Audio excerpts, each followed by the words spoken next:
Competitive skating is one of the most difficult and demanding sports. It requires long hours of practice and complete dedication.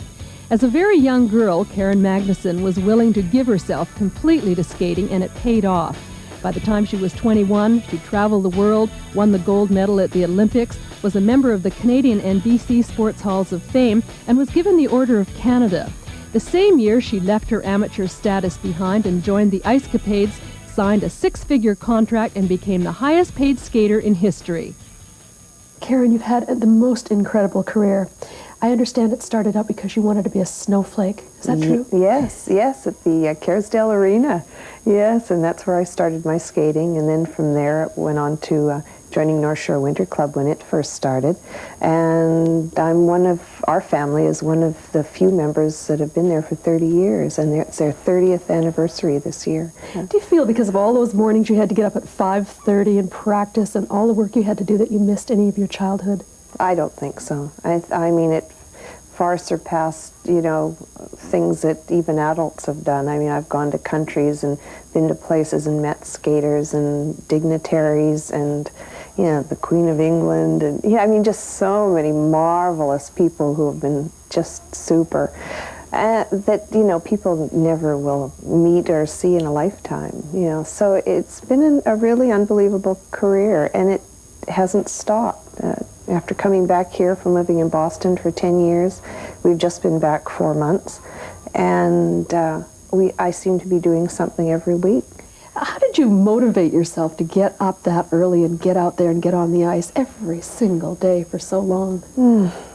Well, the love of skating, and I still enjoy doing it, even to this day. But as a competitor, as time went on and you did this competition and that competition, and I didn't win every competition I was in. I was lucky enough to train hard and win quite a few, but it was a long, hard climb up the ladder. It wasn't easy, and I think that's why I appreciate it so much today, because it wasn't easy, and things didn't come easy to me. I'd come home bruised up. I mean, I'd look like I'd been beaten. My father would go, "My gosh, what happened to you today?" And I'd say, "Well, I was working on triples and I fell quite a few times," he said, because he used to massage my legs or if I had a cramp or something.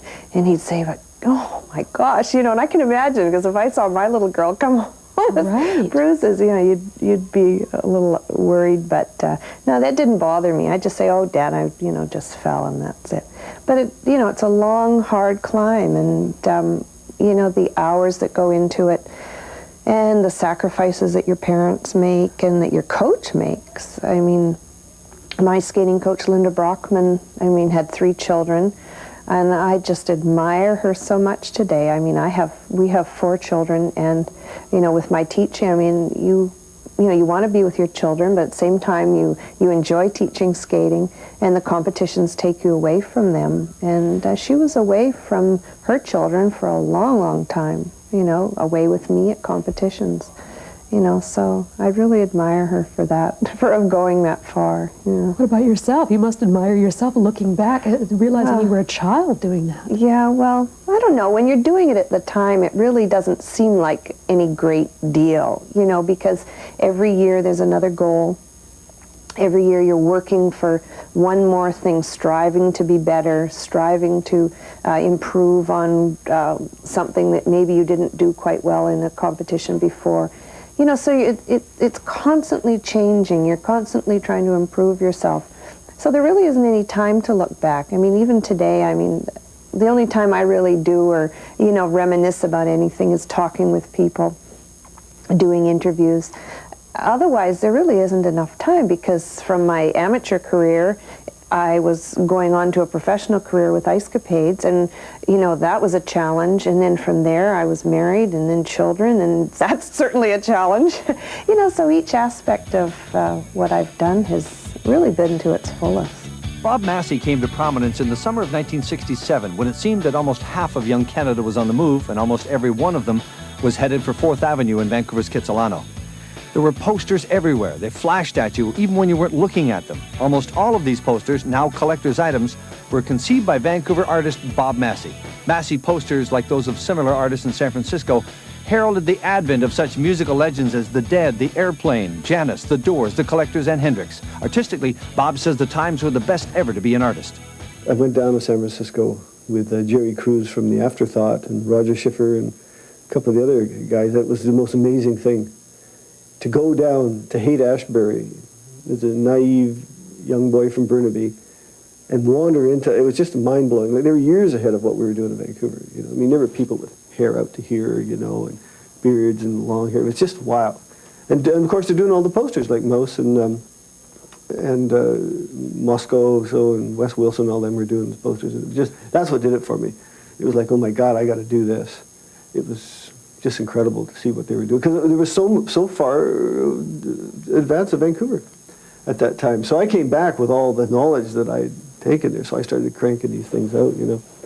And so no one in town had ever seen anything like that. I mean, it was the most freest form of art I've ever seen. There's never ever been that free a form. I mean, it was just incredible layouts, you know. From a designer, illustrator point of view, you just don't see layouts like that. Usually you have standard ways of laying things out. The way they would do it, this letter would go and it would flow and bend. It was just wild, you know. It was just amazing, because usually when you go through art school, you go through such a structured period of, well, you must center everything and it must be laid out this way.